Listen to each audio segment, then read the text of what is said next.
Ինչպես թշնամու տարածքում հայտնվեցին սյունեցի անչափահասները։ Համաձայն պաշտոնական հաղորդագրության, որը տարածեց ԱԱԾ-ն, Սյունիքի տեղ համայնքի բնակիչներ Կարեն Ջհանգիրյանը եւ Անդրեյ Գյագունցը մոլորվելու հետևանքով են հայտնվել Ադրբեջանի տարածքում։ Դեպքը տեղի է ունեցել հունիսի 6-ին գիշերվա 1:20-ի սահմաններում։ Տղաները ճիշտ չեն կողմնորոշվել Արավուս գյուղի հարակից տարածքում։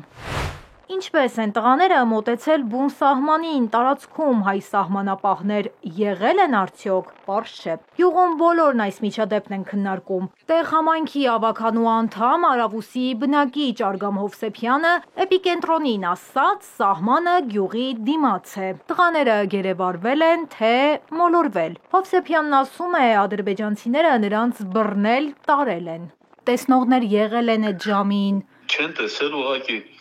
Դե արդեն всё պատկերացրել եք, որ մոտիկացել են սահմանին, բռնվել են, էլի, ինչ ասել։ 17-ամյա Անդրեյ Գյագունցը տեղից է, իսկ Կարեն Ջհանգիրյանը, որը 21 օրից դառնալու է 18 տարեկան եւ շուտով պետք է բանակ գնա Արավուսից։ Կարենի համագյուղացու պատմելով, տղաները գնում էին ձիու հետևից։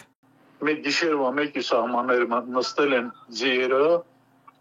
երկու ձիով, գնացել ձիու հետևից։ Ես սահման ես, ամեր գյուղից կպած է, էլի սահմանը, դեմ դիմաց ասեն։ Դե երեխեքը գնացել են, բռնվել են, էլի։ Տանեցիների վիճակն ահավոր է, ամեն րոպե սպասում են լուրի։ Սպասողական վիճակն ամեր վերադաս տեսնեք ինչ ան։ ԱԱԾ-ն հայտնում է, որ ձեռնարկում են անհրաժեշտ բոլոր միջոցները քաղաքացիների գտնվելու վայրը պարզելու եւ նրանց անվտանգ վերադարձն ապահովելու ուղղությամբ։ Լենա Կարապետյան, Էպիկենտրոն։